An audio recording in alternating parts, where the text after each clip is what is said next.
السلام عليكم ورحمة الله وبركاته. النهاردة هنعمل مع بعض روتين بعد الغدا. كنا عاملين رنجة ومكرونة ومكان مواعين كده كتير مكان الغدا يعني اهوت، وفي مواعين هناك اهيت برضو مكان عايزة تتشطف، مكان كنا بنتغدى، ودي مواعين مغسولة عايزة تروح مكانها.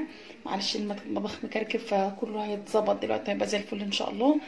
هبدأ اول حاجة ان انا اشطب الحوض، اشطف طبعا الكوبايات والحاجات دي الاول مكان ما كنا بنفطر يعني وكده وكنا بنتغدى.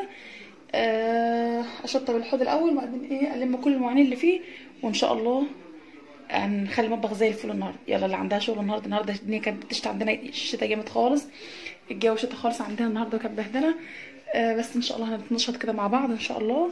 وكمان لو عايزه تعملي الرنجه من غير ما تعمليها على فرن بوتاجاز، على البوتاجاز يعني تسيح الدنيا وتبهدلك الدنيا، صينيه زي كده هتحطها كده على البوتاجاز على النار، وتروحي حاطه فيها الرنجه بس من غير زيت ولا اي حاجه. ده الزيت اللي نازل من الرنجه نفسها يعني من غير زيت ولا اي حاجه. تروحي رصاها كده وتسيبها على النار، هتلاقيها في 5 دقايق اتحمرت، خدت وشين اتسوت يعني زي ما احنا بنسويها على النار، من غير طبعا ما تبهدلي البوتاجاز ولا تبهدلي الدنيا. بس طبعا البوتاجاز بيتبهدل بقى من العيش وكده، وان شاء الله هنغسل البوتاجاز ونظبط المطبخ كله ان شاء الله باذن الله هيبقى فل. هنروح على المطبخ دلوقتي ونشوف هنعمل ايه. اول حاجه عملتها اهوت، انا رحت على المطبخ فضيت المطبخ من الحوض من المواعين اللي كانت فيه عشان هشطف الكوبايات. اول حاجه انا بحب استخدم السلك ده، ممكن تجيبي ليفه للكوبايات بس، فانا لو هغسل مواعين كتير بصبن الكوبايات الاول عشان تبقى نظيفه، والليفه مش او السلك ده يعني مش يتزفر او يتوسخ، لا الكوبايات تبقى انضف حاجه بنعملها. وهنا البريل اهوت، فضيت بريل على ميه اهو. طبعا بلاش الصابون المواعين اللي انا كنت قلت لكم عليه، تبت طبعا.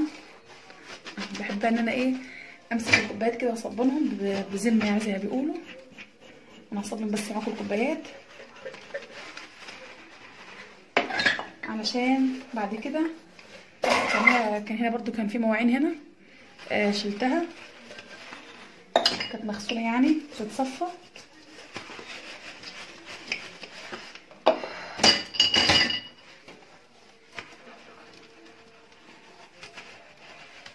اهم حاجه بس تغسلي الكوبايات كويس عشان تبقى بتلمع وريحتها حلوه.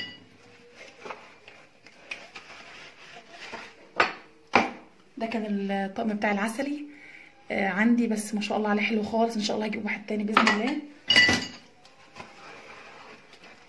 ورخيص على فكره ما هوش غالي ولا حاجه.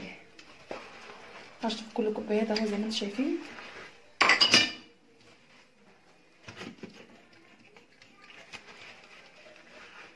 بحب ريحه البريل قوي لما بتطلع، بتكون ريحته تفتح النفس اهو.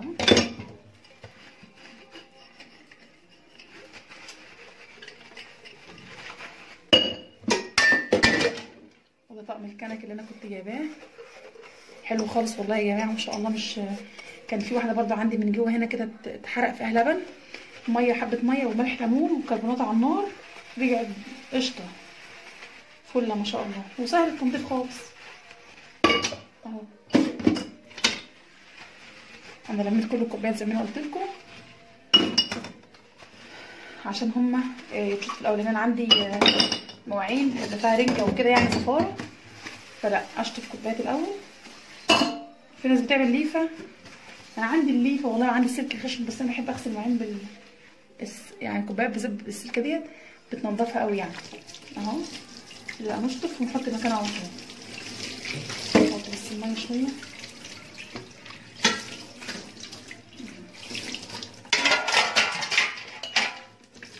بحب لما اجي اعمل شغلانه انجز، خلي ايديك سريعه كده في الحاجه عشان تنجزي.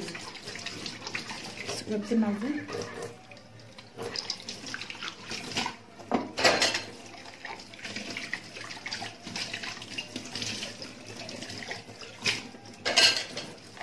عارفه طبعا، انت عارفه مكان كل حاجه، خلي بتغسليه على طول بيروح مكانه.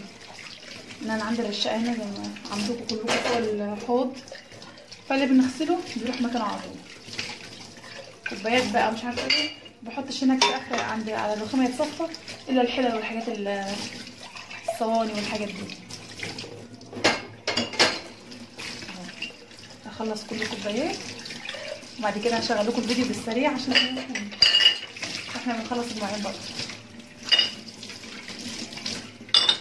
البوتاجاز طبعا عايز ينغسل، الرخام عايز يتصبن ويتعقم من مكان الرنج والحاجات اللي زي كده. ان شاء الله المطبخ كله مش هياخد نص ساعه باذن الله يعني. باذن الله انا خلصت اهو، بصوا اهو خلصت اهو. ده كده كل الكوبايات خلصت. هجيب بقيه الطبق والمواعين وهشغل لكم الفيديو بالسريع. اهو يا حبايبي انا كده خلصت الكوبايات اهوت. لميت كل بقى الطبق اللي في الاول في الحوض، وهبتدي ان انا ايه اغسلها. انا طبعا بسرعه على الفيديو، شفت السرعه الخارقه ديت. قبل بعد ما غسلت الكوبايات هغسل بقى طبعا الحاجات اللي هي برده عشان ما تتزفرش، طبعا الغسيل بتاعت الولاد والحاجات التانية اللي هي الازاز الميه والحاجات ديت. والكوبايات بقى ايه، وبحب ان انا اغسل الحاجه احطها في مكانها على طول. انت عارفه مكانها فين، فبتحط الحاجه في مكانها على طول عشان ما تاخدش منك وقت وما تاخدش منك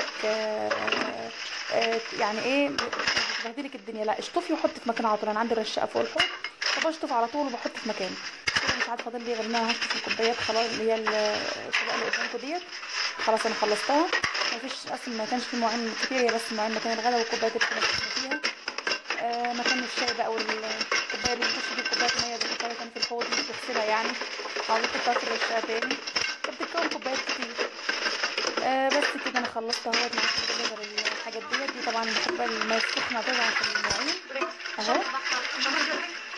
بحط الميه السخنه عشان بتشيل كل الدهون في الصيف والشتاء وتخلي المواعين بتكون معطره. انا دعكتها دعكه حلوه وخلاص يبقى كده خلاص. فاضل لي ما كانش عندي حاجه الحمد لله ولا حاجه، فاضل لي بس الصينيه اللي كنا عاملين فيها الرنجه هخلصها برده عشان ما يبقاش فاضل لي حاجه خالص، واشطف المعالق وبعدين نروح هنشوف بعد كده هنعمل ايه. المواعين بتخلص على طول يا حبايبي، وطول ما انت شغاله في المطبخ ايدك على طول في المطبخ، ايدك على طول في المواعين عشان ما تزهقيش وما تمليش مش اكتر يعني. بس كده خلاص انا خلصت اهوت، خلاص بشطف اهوت، خلاص خلصت. اشوف بعد كده نروح. انا خلاص خلصت المواعين اهوت، بس طبعا مش هصبن الحله غير لما اخلص كل المطبخ. دلوقتي انا هعمل ايه، هدخل على الرخامات. معايا سلكه برده وبريل، لو حابه تخلي يا ريت، مش عندك خل مش مشكله. عندنا انا هنا ليمونه، مش عندي خل فهعصر نص ليمونه على الميه على البريل عشان يعقم برده، لان الليمون حلو خالص وبيطهر. وهندعك الرخامات وننضف ونمسح ونخلي كل حاجه ان شاء الله زي الفل. هنروح على اول رخامه ونشوف هنعمل ايه. اهي يا حبايبي ده اول رخامه اللي عليها حاجات الشاي والسكر والخلاط والدهس كله عليها زي ما بيقولوا يعني. عشان اصبنها اهو بالبريل زي ما قلت لكم اهو. هنبتدي ندعكها هنا ساعات بنصب الشاي هنا، طبعا بيقع سكر وشاي. وساعات مثلا بقى يكرم ابنك كده ويخش يعمل هو كوبايه شاي لباباه ولا لنفسه فيبهدل الدنيا يعني. هشيل طبعا كل حاجه وهمسح مكانها، وبعدين هرجع اجمع تاني بالفوطه النظيفه.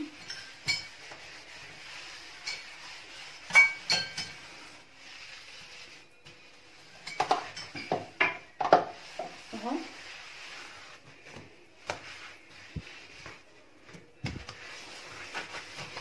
الرخام حلو في ايه، في غسيله برده لما تيجي تغسليه كده مش ما شاء الله مش بيمسك فيه وسخ يعني ولا حاجه، في ثانيه يتقبل معاه. هجيب بقى الفوطه، خلاص انا خلصت الرخامه ديت. هجيب بقى الفوطه وهلمع الدنيا هنا اهو. فوطه من فوط المطبخ نظيفه اهيت. بصوا زي ما تمسحي، هلمع الاول الحاجات ديت قبل ما امسح عشان تتحط تاني على نظافه. كان في واحده زيهم اتكسرت بس انا بشتري واحده يعني حطيت في دي السكر. همسح كده اهو واقرص. في واحده كمان الملح هجيبها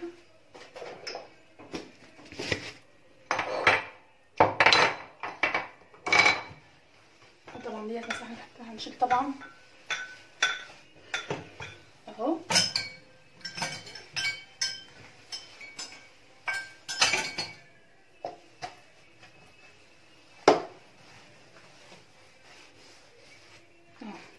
تلمع ازاي ما شاء الله زي الفل. هكمل مسحها برضو هنا اهو وهشطفها عشان ايه مره كمان على نظافه. اهو يا حبيبي شطفت الفوطه وهديلها كمان لمعه.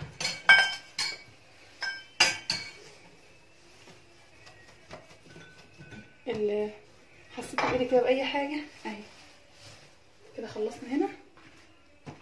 هنروح بقى نشوف الرخامه التانيه مع بعض. دي الرخامه التانيه هي زي ما انا قلت لكم، ده اي عيش اي بواقي عندي اكلي اي بواقي اكل عندي مش برميه عشان حرام، بتحطها في بوكس صغير كده، واي حد بيربي طيور جنبك بتديها له. والرسول صلى الله عليه وسلم بيقول ايه، وفي كل ذات كبد رطبه اجر، يعني بتطعمي حاجه زي كده بتاخد عليها اجر. وده بيت التوابل بتاعي هو نضيف، هو الحمد لله مش في اي حاجه، برضه هديله لمعه كده على الخفيف. وده البوكس اللي بحط فيه زيت والسمنه، والولاعه الكبيره ديت هلمع الدنيا برضه كلها هنا اهيت. وهصبنها برضه اهو.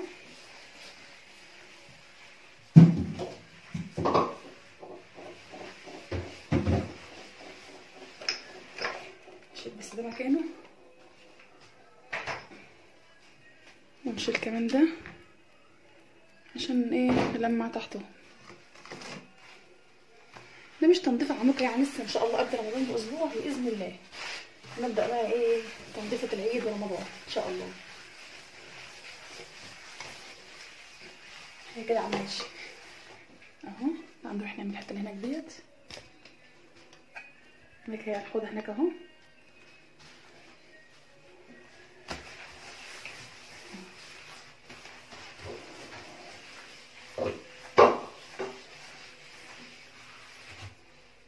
يبقى ده كده خلاص مش انت عايزاه. الفوطه وهاخد من على الرخامه اودي على الحوض على طول. الحوض هناك اهو، فهاخد كده اهي اهو. انا غسلت هوريها لكم دلوقتي ثانيه واحده عليها. هنروح هناك برضو ونظبطها لانها مكركبه شويه، هوريكم اهي يا حبيبي زي ما انا ورياكم. ده طقم الفناجين بستخدمه برضو ان شاء الله برضه على دخول رمضان. قبل رمضان هصبنه واشيله في المطبخ عشان ما يتطربش ولا كده. وكان عندي الكبه كنت مطلعاها في الكرتونه بتاعتها هي، غسلتها ولسه هرجعها مكانها. وهمسح الدنيا بس مسحه خفيفه. انا فرشه المفرش ده الفوطه عندي اهي، مسحه بس خفيفه كده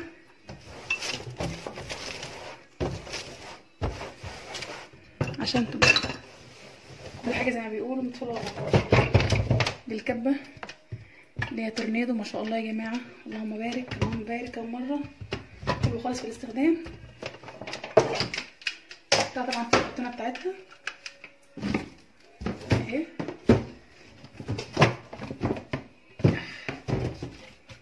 انا معايا الكرتونه بتاعتها عشان احافظ عليها، لما عاوزه عينها يعني ولا كده تبقى ايه في نظافه وامان. انا كده عملتها في الكرتونه بتاعتها هي، بس ايه همسح الحته اللي هناك دي برضه اهي. الازازه ديت مش مكانها، هحطها مكانها.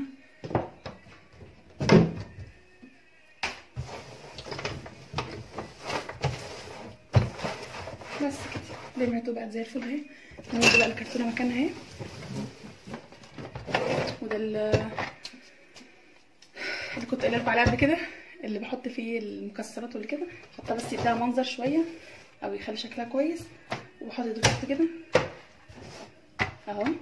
بس كده الدنيا رقت اهي بقت زي الفل. بصوا كده خلاص انا خلصت. هنروح بقى دلوقتي على البوتاجاز. اه يا حبيبي ده البوتاجاز. انا كنت لسه غاسله العيون مغلفاها، فانا مش هشيلها واغسلها تاني. البوتاجاز بس مغسوله بس زي ما انتم شايفين مكان العيش اللي كنا بنقمره كده. عايزه اصبن بس تصبينه كويس.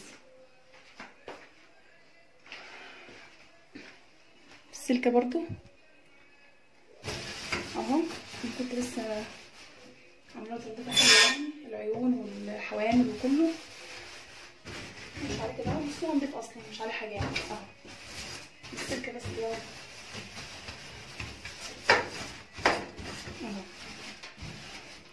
مش هياخد دقيقتين تنشنه ان شاء الله. هنروح هناك.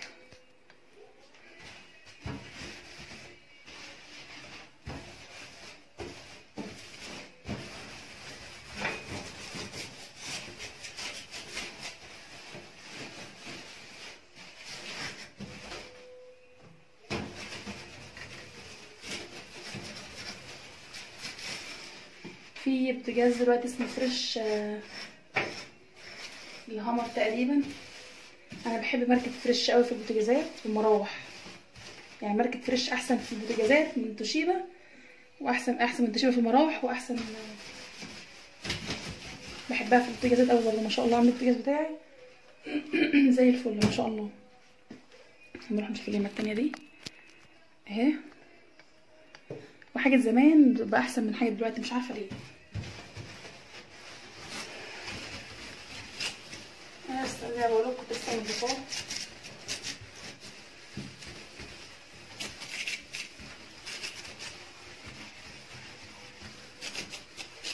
بس كده.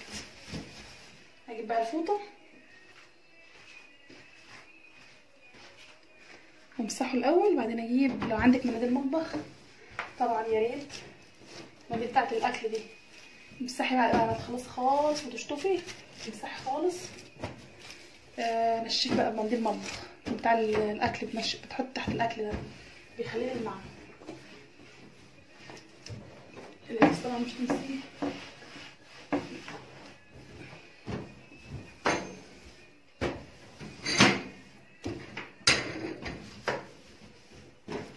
اهو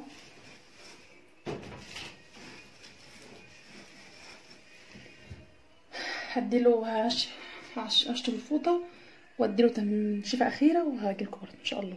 كده يا حبايبي خلصت البوتاجاز اهو، ورجعت الحوض مكانها اهو. كده فاضل لي ايه؟ الحوض اهو. هغسل طبعا الرخام قبل ما انزل على الحله اهو. طلع بقى دي فوق كده وادعك الحله دعكه ايه محترمه.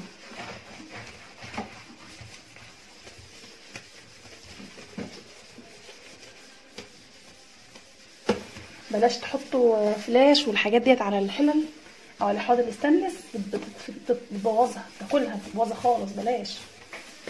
لو لقيتها اتوسخت او اتسخت قوي، يعني حبه ملح بكربوناته، ملح ليمون وكربوناته وحبه خل في بوله زي كده ودعكي بيهم، بس ما اعجنوا يعني، اعملها زي العجينه كده، خدي بالسلك وامشي كده وسيبهم بس دقيقتين او 5 دقايق، وارجعي دعكي تاني هتلاقي الحوض بيبرق.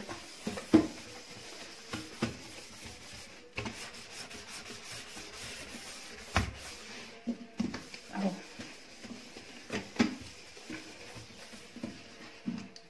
مش ننسى دي طبعا.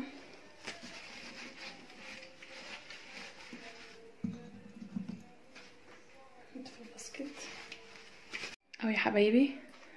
انا خلصت المطبخ كله اهوت. ادي الرخامات اهي زي الفل اهي، وده الشيف بيسلم عليكم والبوتاجاز اهو الحمد لله بقى معه بقى زي الفل اهو. ودي الرخامه التانية اهو. ده الاكل بقول لكم عليه الصبح ان شاء الله. بنتي هتنزله لجارتنا، والمواعين دي بتتصفى، هسيبها تتصفى براحتها كده عشان احطها في المطبخ الخشب بتاعي. بدخلها نشف عشان المطبخ الخشب ما يبوظش، ما يشققش في الصراصير والقرف اللي انتوا عارفينه ده. فبخليها تتصفى خالص وبعدين انزلها.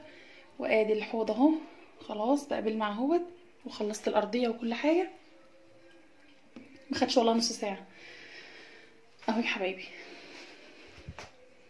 اشوفكم على خير ان شاء الله، فيديو جديد وروتين جديد وتشجيع حلوه جديده ان شاء الله.